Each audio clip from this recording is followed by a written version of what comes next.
acontecendo aqui, ó? O fio. Meu Deus.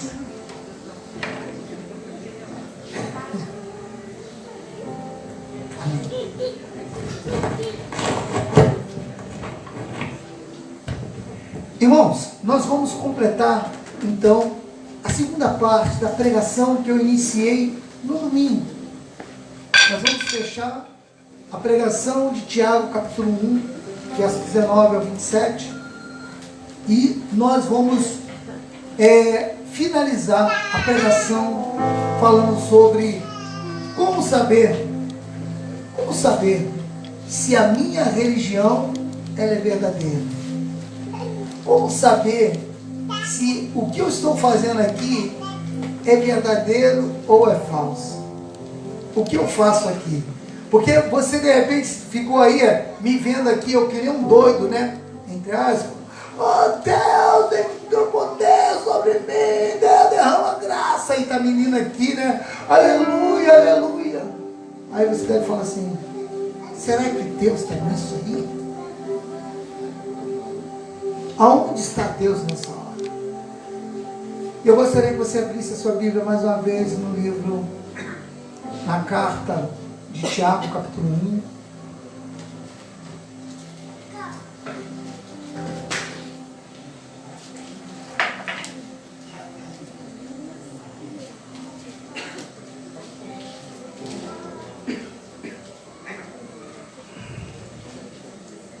Tiago 1. Eu vou ler o texto, apesar do tempo estar curto, mas a mensagem também ela não está extensa, só vou fazer uma breve colocação e nós vamos estar explanando o texto. Então vamos ler aqui Tiago capítulo 1, a partir do verso 19. Vocês sabem estas coisas, meus amados irmãos. Cada um esteja pronto para ouvir, mas tardio para falar, tardio para ficar irado. Porque a ira humana não produz a justiça de Deus. Portanto, deixando toda a impureza e acúmulo da maldade, acolham com mansidão a palavra implantada em vocês, a qual é poderosa para salvá-los. Sejam praticantes da palavra, e não somente ouvintes, enganando a vocês mesmos. Porque se alguém é ouvinte da palavra e não praticante, assemelha-se àquele que contempla o seu rosto natural no espelho, pois contempla a si mesmo e se retira e logo esquece como era a sua aparência. Mas aquele que atenta bem para a lei perfeita, a lei da liberdade, e nela persevera, não sendo ouvinte que logo se esquece, mas operoso praticante, esse será bem-aventurado no que realizar. Se alguém supõe ser religioso, mas não refreia a sua língua, está enganando a si mesmo. A sua religião é vã. A religião pura e sem mácula para com o nosso Deus e Pai é esta: visitar os órfãos e as viúvas nas suas aflições e guardar-se incontaminado do mundo. Deus abençoe a leitura de sua palavra. Vamos orar. Pai, em nome de Jesus, ainda diante da tua palavra, agora chega o momento em que vamos explanar o texto da qual vínhamos conversando, Senhor, no domingo. Complete essa obra e tudo que o Senhor tem a falar conosco de forma gloriosa, de forma tremenda, e que o Senhor possa derramar sobre nós graça e misericórdia. Nos abençoe nesta hora, em nome de Jesus, e que todos digam amém. Amém.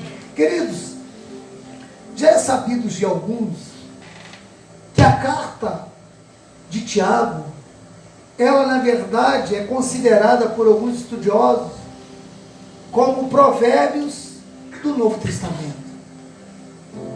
Por quê?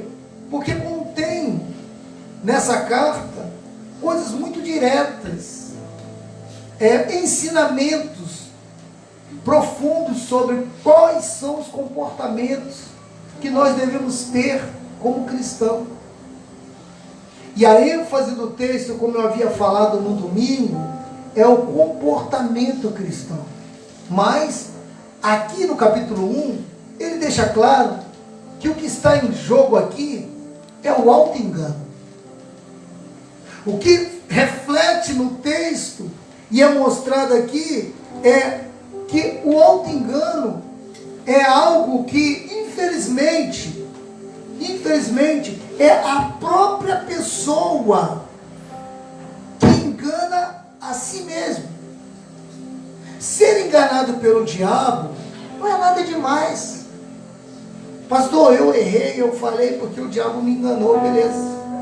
Mas quando você mesmo se engana, aí tem um perigo. É quando você sabe o que é certo, o que deve ser feito, e você não faz, você está se enganando. E o interessante da carta, quem é esse aqui? Eu já expliquei sobre isso. Esse aqui é Tiago, irmão de Jesus. Ele sabia do que estava falando. Ele sabia a forma de se comportar, até porque ele havia feito um comportamento anterior, da qual ele sentiu o confronto de Jesus sobre ele, quando ele estava com a sua mãe, e procurando Jesus ainda um jovem, e de repente alguém pergunta, olha, teus irmãos e tua mãe estão lá fora. E Jesus falou, quem é minha mãe? Quem é meus irmãos? Minha mãe e meus irmãos é aquele que faz a vontade do meu Pai. Jesus estava dizendo, olha, eu estou aqui com um propósito e uma missão. Então ele entendia agora que o comportamento cristão é mais importante do que a prática sem entendimento do cristão. As pessoas entram por essas portas e saem sem entendimento. E vivem dentro de um engano. Aí o comportamento delas são comportamentos que não geram valores cristãos. E aí, diante de situações da vida, ela não consegue superar as lutas no dia a dia. Por quê? Porque lhe falta a prática do cristianismo. E eu vinha falando sobre o perigo do engano. Eu falei sobre as pessoas que ainda estão dentro da igreja, mas estão ainda com os pensamentos lá fora. Eu falei sobre a verdadeira religião, que ela só pode ser encontrada, a sua religião ela não está pautada na igreja que você frequenta. A sua religião não está pautada no que você faz. A religião verdadeira, ela está pautada na palavra de Deus. Sem palavra de Deus, não há religião. Se você se acha religioso, mas não tem a palavra de Deus como verdade na sua vida, você ainda não é cristão. Porque o verdadeiro cristão, ele não só ouve, mas ele também pratica a palavra de Deus. Aleluia. E é isso que faz, de fato, nós sermos cristãos. E o verdadeiro cristão, o verdadeiro crente, ele tem a sua vida centrada na palavra. Eu falei do versículo 18, eu falei do versículo 21, eu falei do versículo 22 e falei do versículo 25. Que primeiro ele nasce pela palavra. Versículo 18 vai dizer isso. Olha lá comigo, versículo 18, diz assim, pois, segundo o seu querer, ele nos gerou pela palavra da verdade. Diga, ele nos gerou pela palavra da verdade, para que fôssemos como primícias das suas criaturas.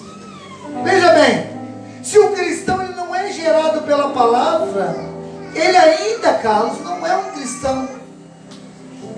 Porque quando Jesus está diante de Nicodemos, a palavra que ele diz, você tem que ser gerado do Espírito e da água. Ou da água e do Espírito. A água ali é a palavra que lava o nosso coração. A expressão água ali é a palavra. Então, o verdadeiro cristão, ele é gerado pela palavra. Eu falei também que ele acolhe a palavra. Ele acolhe com mansidão. Versículo 21, que ele prepara o coração dele para receber a palavra, despojando de toda impureza e acúmulo de maldade. Ou seja, Nós precisamos, antes de receber a palavra, precisamos tirar algumas coisas de nós. Senão nós não conseguimos receber a palavra. A verdade é que se você achar só que você eu vou lá, vou ouvir algumas mensagens e Deus vai me mudar. Não, você também precisa tomar posição e arrancar coisas que atrapalham, o acúmulo de maldade, essas coisas que geram em você deficiência para que a palavra penetre e transforme a sua vida. Mas o interessante também dessa palavra que eu falei foi sobre o espelho. Quem lembra do espelho? Lembra? Falei sobre a questão do espelho. O espelho é um perigo. Porque tem pessoas que elas vão rápido no espelho. E ir rápido no espelho é um perigo. Tu já viu mulher ir no espelho rapidinho? Pelo menos a minha não vai. Tem hora que eu fico assim esperando ela. Lá em casa o que mais tem é espelho. Tu entra no banheiro lá, o banheiro externo, é tudo tomado de espelho assim. Parede toda tomada de espelho, de cima e embaixo. Mas aí eu tenho aquele espelhinho macetoso do homem, né? Porque ela uma vez tirou uma porta de armário, de guarda-roupa. Ó, joga essa porta de guarda-roupa fora, que não sei o que, eu quero nada de acúmulo aqui. Sempre que tinha um espelhão grandão, eu falei, eu vou pegar ele, eu vou botar lá no meu cantinho. Tu acha que ele é mesmo? Claro que não.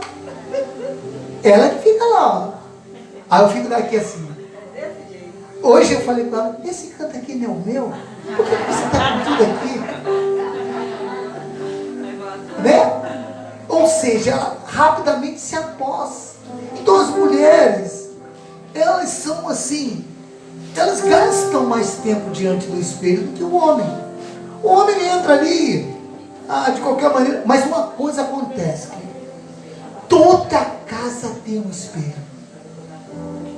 Toda casa tem um espelho. Mas sabe qual o perigo de ter um espelho?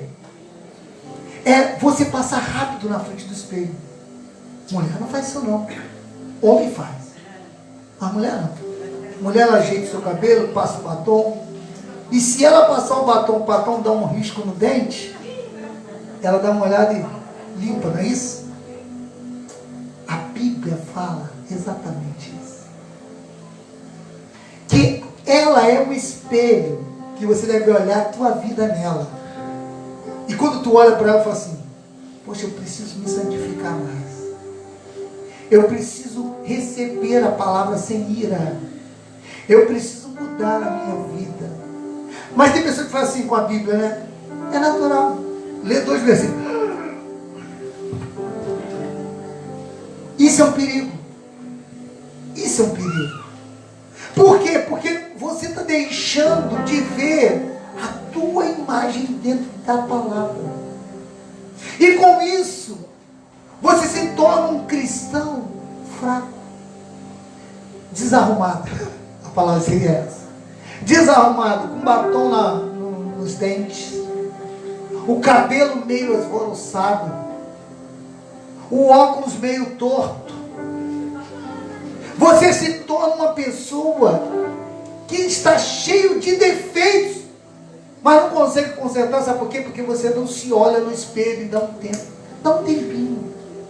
Pegue a Bíblia e comece a ver a tua vida aí dentro. Isso que ele explica. Fala para você gastar tempo. Porque o principal propósito do espelho é o quê? Fala para mim. A gente se vê. Porque, na verdade, é o autoexame. Você faz um autoexame, não é assim? Tem um espelho ali, ó. Você se ajeita, faz um autoexame. Pô, essa camisa tá legal, não. Acho que eu vou trocar.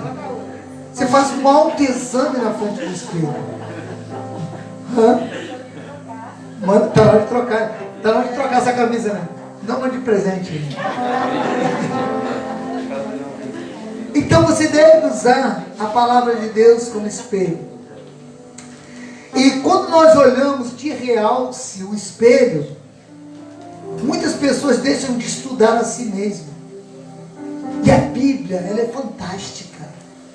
Ela nos ensina coisas maravilhosas. Se nós olharmos para ela e olharmos para a nossa vida, nós vamos começar a acertar, querido, mais do que errar. O teu casamento melhora. A tua vida espiritual melhora. A tua vida cristã ganha novos sentidos. Porque a Bíblia, ela tem essa coisa fantástica de moldar o homem à aparência de Deus. Muitos leem a Bíblia por encargo de consciência. Não, vou ler. Mas não aflige com a prática. Nós devemos ler a nossa vida todos os dias diante do Senhor. Nós precisamos chegar diante do espelho com convicção e olhar ali o nosso pecado. Nós precisamos olhar a Bíblia e falar assim: eu quero sentir como a pequena cantou aqui, eu sempre esqueço os nomes, a Heloísa. Como ela cantou aqui, a letra da música: que eu tenha fome, que eu tenha sede de Ti. Olhar para a Bíblia é isso: Senhor, que eu tenha mais fome, que eu tenha mais sede de Ti. Nós devemos olhar para a Bíblia e falarmos assim como Isaías: ai de mim, que habito no meio de um povo de impuros lábios. Ai de mim, você se arrepende. Quando você olha para a Bíblia, você olha e fala como Pedro: Senhor, estamos aqui diante de pecadores. Você olha para você como Jó. Jó falou: eu me abomino no pó e na cinza. É quando você se arrepende. É quando você se curva diante de Deus. Quem pratica a palavra torna-se verdadeiramente livre. O verso 25 vai dizer assim, olha só: pois aquele que atenta bem para a lei perfeita, lei da liberdade, e nela persevera, não sendo ouvinte somente, mas operoso praticante, esse será bem-aventurado no que realizar. Aqui mostra que quem pratica a palavra, ele é livre. Por isso que ele fala aqui, e que persevera na lei da liberdade. Jesus te libertou do império das trevas. Jesus te libertou. Um verdadeiro cristão, ele é livre. Ele não é algemado pelo pecado. Ele não é algemado pelas coisas do mundo. Ele não está moldado segundo o mundo. Ele está moldado segundo a libertação que ele recebeu de Cristo. Quantos livres estão aqui? Digam amém. Amém. Se você é livre, você não está mais dominado pelo pecado. A lei do pecado não está mais dominando a sua vida. É porque quando obedecemos a Deus, Ele nos liberta. E aquele que comete pecado ainda é escravo do pecado. João 8,34 fala isso. Disse Jesus: se vós permanecerdes nas minhas palavras, sois verdadeiramente os meus discípulos, e conhecereis a verdade vos libertará. Deus não deu a sua lei a nós como meio de salvação, mas deu como estilo de vida, para que os salvos, aqueles que haviam sido redimidos, sejam transformados. Êxodo 2,20 vai falar sobre isso. Quem pratica a palavra torna-se feliz no que realiza. Versículo 25 está dizendo que quem pratica a palavra, ele é feliz no que realiza. Você entende isso? Você entende que se você pratica a palavra, tudo que tu fizer tu será feliz. Tem uma bênção de Deus sobre você. Tem uma bênção sobre a sua vida. Pense nisso. Peraí, eu sou um operoso praticante da palavra. Então tudo que eu fizer, eu vou para o meu trabalho, eu sou feliz. Eu vou para a minha casa, eu sou feliz. A minha família me traz felicidade. O meu trabalho traz felicidade. O que eu faço, eu sou feliz. Por quê? Porque eu sou um operoso praticante da palavra. É isso que Deus faz com aqueles que praticam a palavra. Eles são bem-sucedidos em tudo que faz. A Bíblia vai dizer em Josué 6, ou melhor, Josué capítulo 1, verso 6. Olha lá, abra comigo aí Josué. Eu quero ler esse versículo que eu gosto muito desse versículo. Josué capítulo 6, versículo 1 a 8. Josué capítulo 1, versículo 6 a 8. Quando Deus disse para Josué, versículo 6 diz assim: seja forte e corajoso, porque você fará este povo herdar a terra que sob juramento prometi dar aos seus pais, aos pais deles. Então somente seja forte e muito corajoso, para que você tenha cuidado de fazer segundo toda a lei que o meu servo Moisés lhe ordenou. Não se desvie dela, nem para a direita e nem para a esquerda, para que seja bem sucedido por onde quer que você for andar. Não cesse de falar deste livro da lei, pelo contrário, medita nele de dia e de noite, para que você tenha o cuidado de fazer segundo tudo que nele está escrito. Então você prosperará e será bem sucedido. Aleluia. Você prosperará e será bem sucedido. Não se desvie nem para a direita nem para a esquerda. Agora o verdadeiro crente, ele tem um relacionamento governado pela palavra de Deus. Olha aí o versículo 20, 19 e 20, que diz assim, ó: vocês sabem essas coisas, meus amados irmãos. Cada um esteja pronto para ouvir, mas tardio para falar e tardio para ficar irado, porque a ira humana não produz a justiça de Deus. Estar pronto para ouvir aqui estar pronto para ouvir a palavra de Deus. Estar pronto para ouvir as pessoas. Queridos, tem hora que a gente tem que calar mais e ouvir um pouquinho mais. Tem pessoa que fala demais. Eu estou com meu sobrinho lá em casa, falando de Jesus para ele todo dia, botando ele na oração.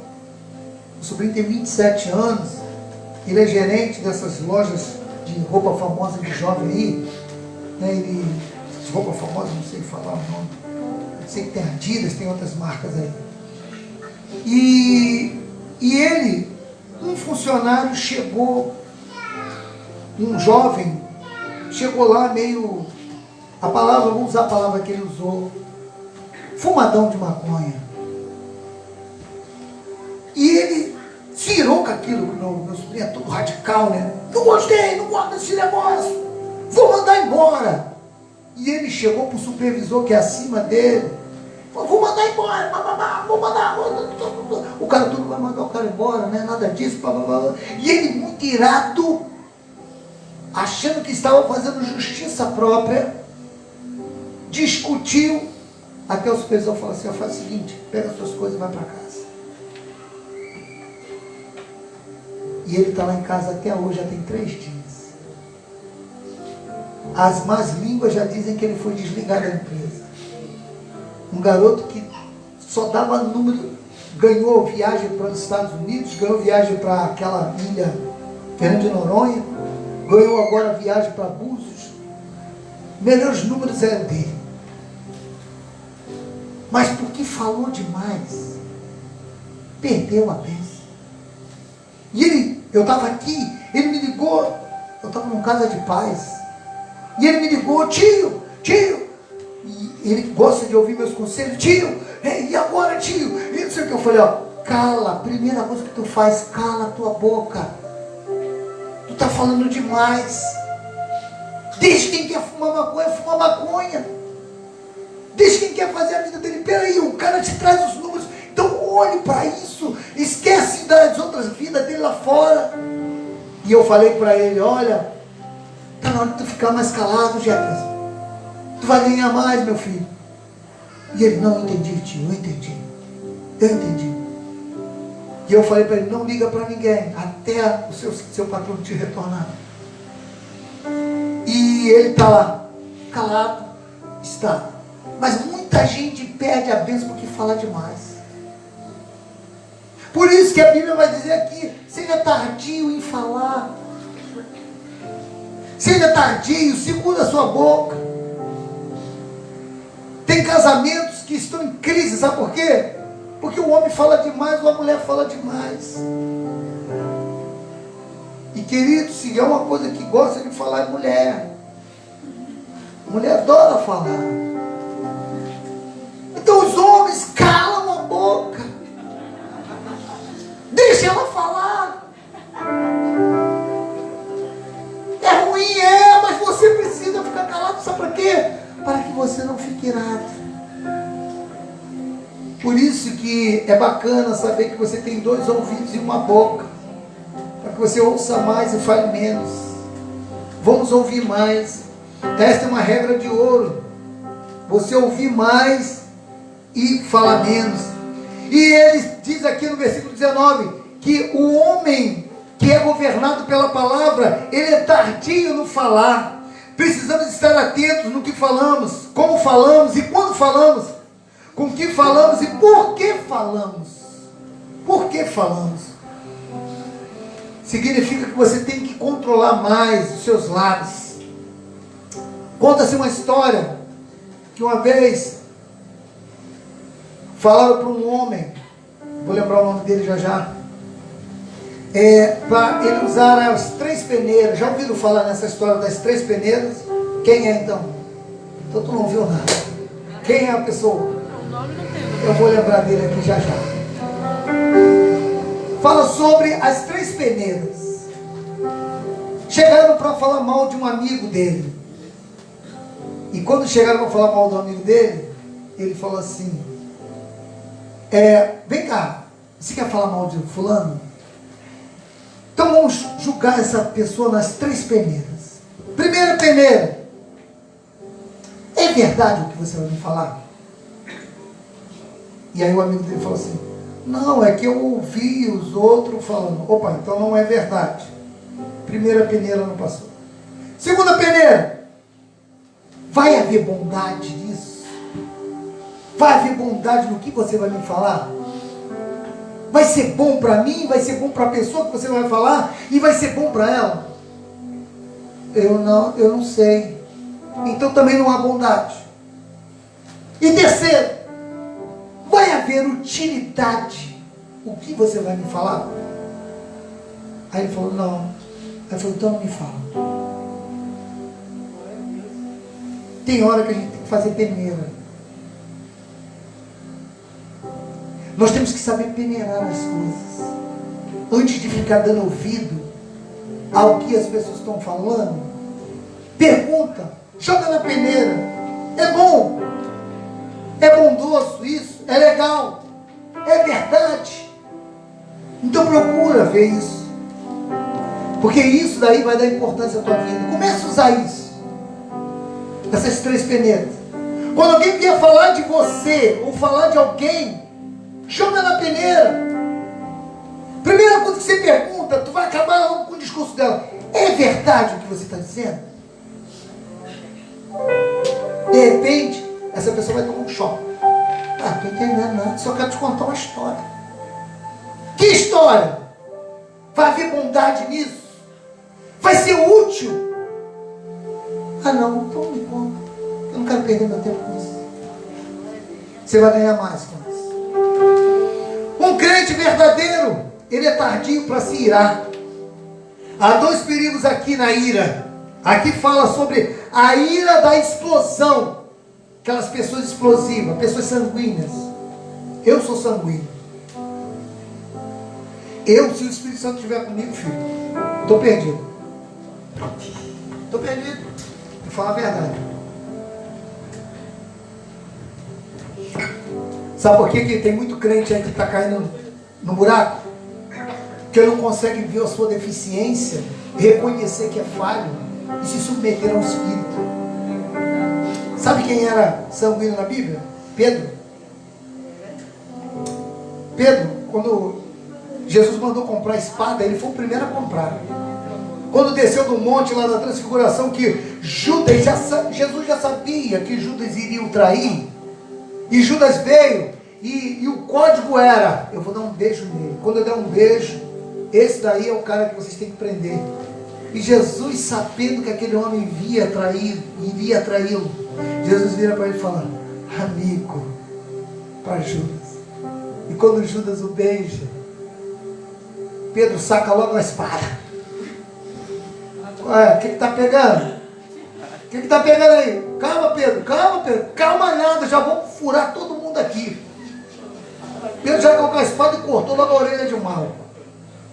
Aí Jesus foi lá, pegou a orelha de Malco, botou no lugar e falou: Pedro, não lembro disso. Nada disso. Tem gente que é assim. Mas sabe o que aconteceu?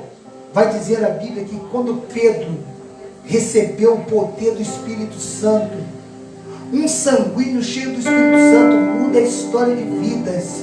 Ele vai dizer a Bíblia que Pedro, a sombra de Pedro curava por onde ele passava. Agora um homem controlado pelo Espírito Santo sanguíneo, ele é uma bomba, uma potência na mão de Deus. Por isso que é necessário os sanguíneos se submeterem à vontade do Espírito. Claro, todos devem fazer isso. Mas o sanguíneo ele deve muito mais. Então tem pessoas que se iram com facilidade. Agora tem outras pessoas que ela tem a implosão interna, a ira interna. Já viu aquelas pessoas? Não, está tudo bem, está tudo bem. Você sai dali. Suporte esse cara. Não, eu falei tudo bem ali, mas, cara, não quero assunto não. A ira interna, ela te mata. Ela te infarta. A ira interna te infarta. Que tu vai segurando aquilo por dentro, vai segurando. Chega a hora que aquilo não aguenta, aquilo explode dentro de você. Então isso também é um perigo. A ira interna é uma implosão da ira e do temperamento encavernado em nós, que precisa ser tratado. São as chamadas mágoas, que muitas das vezes está dentro da igreja. Eu tenho mágoa do meu irmão, eu tenho tristeza com o outro, eu não gosto do que o outro fala. Ah, gostei, olha, ele falou aquilo não me agradou. Isso são mágoas, iras internas, que prejudicam a vida do verdadeiro cristão. Deixa eu falar uma coisa para vocês. Hoje Satanás está levando vantagem na vida de muita gente, que infelizmente tem deixado essas iras, tanto a externa quanto a interna, dominarem a sua vida. Um crente verdadeiro, ele tem a sua religião dirigida pela palavra. Como eu falei, versículo 26, 27, que aí eu vou fechar agora. Primeira coisa que ele tem, o controle da sua língua. O controle da língua. Tiago aqui está alertando a gente para esse temperamento doentio e explosivo, que é a língua solta. A língua é um órgão, é um pequeno órgão. A língua fala porque o coração está cheio. A língua é um grande problema na vida do cristão. Mas lembre-se, a língua só fala o que é gerado aqui e aqui. Está na hora de você controlar a sua língua. Porque uma pessoa dirigida pela palavra, ele tem a religião dele pura e verdadeira. E aqui, Tiago não está falando de doutrinas e ritos. Ele está dizendo aqui sobre a prática e ação. Prática e ação. Porque hoje, há pessoas que, independente, estão professando algo, mas estão divorciadas da vontade de Deus. Aqui Tiago, ele mostra esses dois aspectos. O aspecto da língua, como foi falado, que é algo que destrói, que acaba com a nossa vida. E ele vai falar da retidão pessoal, verso 27, que diz assim: a religião pura e sem mácula para com o nosso Deus e Pai é esta: visitar os órfãos e as viúvas nas suas aflições e guardar-se incontaminado do mundo. Eu quero dividir esse versículo em duas partes. A primeira parte é que você está vendo ali órfãos e viúvas. Para aquele período, órfãos e viúvas eram pessoas comuns que não tinham direito, como hoje, tem o Bolsa Família, o Bolsa Gás, o Bolsa não sei o quê. Naquela época não tinha nada disso. Hoje, tem viúva aí que não está na bufunfa. Tem viúva com dinheiro. Naquela época não tinha não. A mulher não tinha direito a nada. O órfão não tinha direito a coisa nenhuma. Então o órfão e a viúva seriam aqueles paupérrimos da sociedade. E quando Tiago fala do órfão e da viúva aqui, ele não está dizendo assim, que você... Pastor, então já que a religião incontaminada, a religião que é perfeita, é visitar o órfão e a viúva, é isso que eu tenho que fazer. Ele não está dizendo sobre isso. Ele está falando que você tem que visitar órfão e viúva e a sua religião está feita. Não é isso. Ele está dizendo, ele pegou um emblema daquele período, ele pegou uma amostra do que havia de mais vil, mais abandonado, para trazer um ensinamento para dentro de nós. E esse ensinamento é: você deve olhar para os necessitados e ser generoso com qualquer um. A generosidade, você olhar para a falta do irmão, para a falta das pessoas e começar a abrir seu coração, abrir sua mão, investir em pessoas, ver a necessidade das pessoas, cuidar dela, se envolver com ela, visitar nas suas necessidades. E isso, pastor, está tudo bem. Aí ele fala assim, e guardar-se o quê? Incontaminado do mundo. Aqui, quando ele fala isso, ele está falando assim, ó, o mundo que está dizendo aqui, não é esse mundo que você vê físico, e guardar-se incontaminado, tudo é assim, não, eu não vou mais amanhã trabalhar, amanhã eu não vou estudar, amanhã eu não vou para a faculdade, porque quando eu vou para lá, eu me contamino, pastor. Não é isso que ele está dizendo.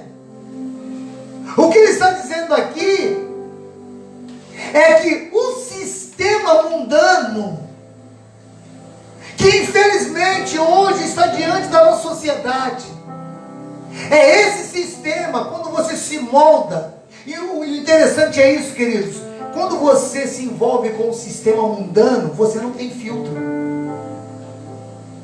O cristão, ele é conhecido pelos filtros. Começando pela pregação do pastor. Você está aí sentado aí, recebendo tudo, né? Mas o cristão da época de Bereia, ele pegava a Bíblia e ficava assim, vamos ver se o que ele está falando é verdade. Vamos ver. Peraí, isso aqui está fora. O cristão é conhecido que ele põe filtros. Aí sabe o que acontece? A novela prega uma coisa para você, tu não está sem filtro nenhum. Aí tu absorve. Para aí. É homem com homem. A sociedade é desse jeito mesmo, pastor. Por quê? Você não tem filtro. Você absorve tudo que é balela, tudo que é falado aí. Então isso e aquilo. E começa as reportagens querendo te massacrar com coisa e você sem filtro. Eu tô com medo. Eu tô com medo. Eu acho que eu vou morrer, pastor. Eu acho que eu vou morrer. Mas o que está acontecendo, irmão? Não, eu vi na reportagem. Você fica sem filtro. Aí a tua fé já foi jogada pro ralo. Você não é mais um cristão forte. Porque você não põe filtros. O cristão genuíno, ele tem filtros. Ele filtra as coisas. Ele não se molda a este mundo. Ele é diferente do mundo. Então, o que Tiago está falando aqui? Olha, ele se guarda incontaminado, não de sair do mundo. Não, eu agora, a partir de amanhã, eu não vou para a faculdade, porque lá eu me contamino. Não é isso. É tu chegar lá e não se moldar. É você ficar ali. Alguém falar alguma coisa, você fala, não, isso aí eu não acredito. Isso aí eu não vou. Eu não vou porque a palavra de Deus não diz isso. Eu ando segundo a palavra, eu não ando segundo o que você está dizendo. Não, mas saiu no jornal ontem, problema é só no jornal. A Bíblia não diz isso. Então me guardo incontaminado do mundo. Eu não aceito ser molde no mundo. Mas todo mundo está falando, mas todo mundo quem? Eu tenho filtro. A palavra de Deus é a doutrina que conduz o meu coração. da minha vida. Então eu estou no mundo, eu fui tirado do mundo, mas eu não sou parecido com esse mundo. Você não é parecido com o mundo. Não aceite que a televisão fale para você quem você deve ser, o que você deve fazer, o tênis que você deve usar, o batom que você deve comprar, a roupa que você deve vestir. Não se molde esse mundo. Olha para esse mundo com outro olho, põe filtros e diz: espera aí, isso aqui é certo. E aqui ele não está falando de que roupa você tem que vestir. Não, eu não posso botar um adereço, eu não posso, a mulher, não posso botar um brinco, porque agora não pode. Nem isso que ele está falando. Ele está falando aqui, ó. Eu não me contamino, o mundo não entra na minha mente. Se guarde contaminado do mundo. Não permita que o mundo molde a tua vida, mas transforme o mundo pela renovação da vossa mente. Glória a Deus. Esses cuidados faz da gente um verdadeiro cristão. E nós devemos ter compaixão dos necessitados. Tem pessoas que ouvem muito, medita pouco e pratica nada. Ouve muito a palavra, medita pouco na palavra e pratica nada. É por isso que o mundo contamina. É por isso que ele faz parte deste mundo. A aceitação com o mundo é inimizade com Deus. A Bíblia vai dizer que se vocês querem ser amigo do mundo, e quando fala de um mundo, fala exatamente esse mundo que Tiago falou. E é Tiago 4,4. Se você quer ler aí, leia comigo, por favor. Tiago 4,4. Diz assim, olha: gente infiel, vocês não sabem que a amizade do mundo é inimizade contra Deus? Aquele, pois, que quiser ser amigo do mundo, se torna inimigo de Deus. Ou seja, eu não posso ser amigo de Deus e inimigo, ser amigo de Deus e amigo do mundo. Eu não posso fazer parte das coisas de Deus e das coisas do mundo. Eu não posso achar que eu sou uma pessoa aqui dentro e lá fora eu sou outra. Sabe o que você está fazendo? Enganando-se a si mesmo. A sua religião é vã. Queridos, a palavra aqui é um pouco dura, mas a palavra quer tirar você de uma vida religiosa para fazer de você um verdadeiro salvo. Aleluia. Uma pessoa salva. E uma coisa, e eu fecho por aqui, que Tiago faz. Tiago aqui, ele mostra que a vida cristã, e eu acho isso lindo, não é assim: ah, pastor, o senhor está dizendo que eu tenho que praticar a Bíblia para eu ser salvo? Não. A prática das suas obras não leva você na salvação. A salvação é graça. A graça te salva por meio de um veículo. Qual é o veículo? A fé. Agora, você é salvo pela graça através do veículo que é a sua fé. Mas como a evidência é palpável, como que o mundo pode saber que você é um cristão? É quando você pratica as obras de Deus. O crente vê ali materializada lá. Ele é um bom cristão. Olha o comportamento dele, olha a forma dele agir, olha como ele ajuda as pessoas, olha como ele fala das pessoas, olha como ele fica calado, olha como é que ele se guarda incontaminado. Está todo mundo errado, mas ele está fora desse erro. Olha só, ele começa a mostrar a prática. Ou seja, queridos, a nossa prática cristã é a evidência de que somos salvos. Mostra-me as tuas obras e direi se tem fé. Se você se diz que é um cristão, pratique a palavra de Deus. Um verdadeiro cristão, ele faz isso. Eu pergunto a você nessa noite: a sua religião é verdadeira? Você tem praticado? Você tem servido a Deus? Você tem se guardado e contaminado? Você tem recebido a palavra sem ira. E você tem tirado as coisas que impedem da palavra frutificar em você e fazer de você um salvo. Olha, eu tenho algo para você. Tem uma bênção nessa palavra. Tudo que tu fizer, feliz serás, se você obedecer isso. Que Deus nos ajude a sermos fiéis à palavra de Cristo. Curva sua cabeça.